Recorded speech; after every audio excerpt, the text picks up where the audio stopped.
Star of the millennium এবং Bollywood megastar Amitabh Bachchan তার ক্যারিয়ারে অনেক সুপারহিট ছবি সিনেমাপ্রেমীদের উপহার দিয়েছেন। অ্যাংরি ইয়ং ম্যান হিসেবে বিখ্যাত অমিতাভ বচ্চন পর্দায় সাধারণ মানুষের স্বার্থে ন্যায় বিচারের জন্য লড়াই করা একজন যুবকের ভূমিকায় আত্মপ্রকাশ করে আপামর সিনেমাপ্রেমী এবং মানুষের হৃদয় ও মন জয় করেছিলেন। जितनी होती अपने लिए काफी है मेम साहब। घोड़े को दाना मिल जाता है, अपने को खाना मिल जाता है। ऊपर वाला भूखा जगाता जरूर है, लेकिन भूखा सुलाता नहीं। इज्जत की कमाते हैं, इज्जत की खाते हैं, किसी के सामने हाथ नहीं फैलाते। অমিতাভ বচ্চন অভিনীত 1985 সালে মুক্তিপ্রাপ্ত ফিল্ম মর্দ সাফল্যের সমস্ত রেকর্ড ভেঙে দিয়েছিল। ছবিতে অমিতাভ বচ্চন অভিনয় করেছিলেন একজন টাঙ্গাওয়ালার, যার নাম ছিল রাজু। ছবিটিতে অমিতাভ বচ্চন অভিনয় করেছিলেন রাজু নামের এক টাঙ্গাওয়ালার চরিত্রে, যে ব্রিটিশ শাসন ও তাদের অত্যাচারের বিরুদ্ধে লড়াই করে নিজের বস্তির মানুষদের বাঁচিয়েছিল। অমিতাভ বচ্চনের লিপে এই ছবির টাইটেল সং মর্দ টাঙ্গেওয়ালা मैं हूँ मर्द टांगेवाला সেই সময়ে খুব বিখ্যাত হয়েছিল। किस मिट्टी के बने हो तुम? तुम्हें दर्द नहीं होता? जो मर्द होता है उसे दर्द नहीं होता मेम साहब। মর্দ কো কভি দর্দ নেহি হোতা ছবির এই বিখ্যাত সংলাপটিও বেশ জনপ্রিয়তা পায়। মনমোহন দেশাইয়ের প্রযোজনা ও পরিচালনায় নির্মিত এই অ্যাকশন ড্রামা ছবিটি কর্ণাটকের আশেপাশের অঞ্চলে শ্যুট করা হয়েছিল। উটি, মাইসোর এবং বেঙ্গালুরুর অনেক স্থানকে শ্যুটিংয়ের লোকেশন হিসেবে নির্বাচন করা হয়েছিল। অমিতাভ বচ্চন যখন তার নায়িকা অমৃতা সিং ওরফে রুবির জীবন রক্ষা করে, রুবির বাবা তাকে তার প্রাসাদে ডাকে। এই প্রাসাদে গিয়েই অমিতাভ বচ্চন ওরফে রাজুর দেখা হয় অমৃতা সিংয়ের বাবা এবং কাহিনীর মেন ভিলেন প্রেম চোপড়ার সাথে।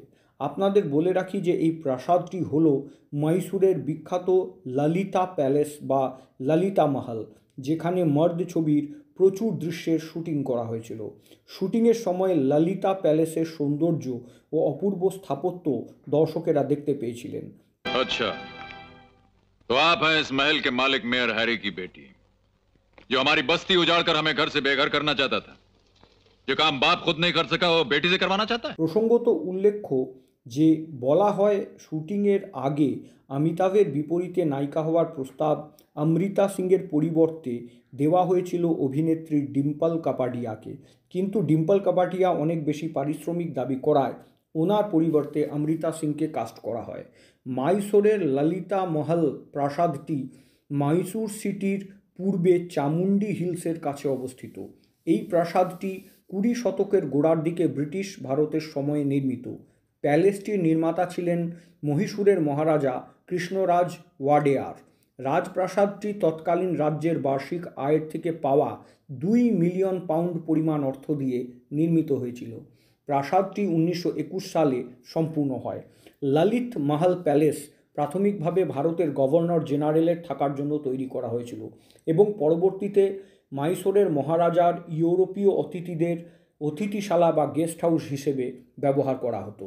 ললিতা মহলের পাশাপাশি মর্দ ছবির শুটিং বেঙ্গালুরু প্যালেস এবং উটির গল্ফ লিঙ্কেও করা হয়েছিল। অমিতাভ বচ্চন ও অমৃতা সিংয়ের পাশাপাশি এই ছবিতে গুরুত্বপূর্ণ ভূমিকায় অভিনয় করেছিলেন নিরূপা রায়, দারা সিং, প্রেম চোপড়া এবং বব ক্রিস্টো। ব্যবসায়িক নিরিখে বক্স অফিসে প্রায় 16 কোটি টাকার ব্যবসা করেছিল মনমোহন দেশাইয়ের মর্দ। ছবিটি বিপুল অর্থ উপার্জন করেছিল। ছবিটির নির্মাণের বাজেট ছিল 2.9 কোটি টাকা এবং ছবিটি বক্স অফিসে 16.2 কোটি টাকার দুর্দান্ত ব্যবসা করেছিল। ছবির সঙ্গীত দিয়েছিলেন অনু মালিক এবং গানগুলি লিখেছিলেন প্রয়াগরাজ। मगरूर नहीं मेम साहब, खुददार। आपकी महल का गुंबद बहुत ऊंचा सही, मगर हमारी खुददारी का कद उससे कम ऊंचा नहीं। ভালো গান, দুর্দান্ত গল্প এবং অভিনয়ের জোরে মর্দ 1985 সালের সেকেন্ড হাইয়েস্ট গ্রসিং বা দ্বিতীয় সর্বোচ্চ আয় করা সিনেমা ছিল। একই বছরে সর্বোচ্চ আয় করা সিনেমার নাম ছিল রাজ কাপুর পরিচালিত রাম তেরি গঙ্গা मैली। अगर जिस्म दिखाने के लिए बुलवाया है तो वो हमने देख लिया, और कोई काम हो तो फटाफट बताओ, धंधे का टाइम हो रहा है। মর্দ সিনেমাতে এই ললিতা প্যালেসটির ঠিক সামনেই যে গরিবদের বস্তিটি দেখানো হয়েছিল সেটি আসলে কৃত্রিমভাবে নির্মিত একটি বস্তির সেট। বাস্তবে ললিত মহল প্যালেসের সামনে এমন কোনো কিছুর অস্তিত্ব নেই। মর্দ ছাড়াও এই প্যালেসের অভ্যন্তরে আজ কা অর্জুন, দিওয়ানা, মিত মেরে মনকে ইত্যাদি ফিল্মগুলিরও শুটিং সম্পূর্ণ হয়েছে।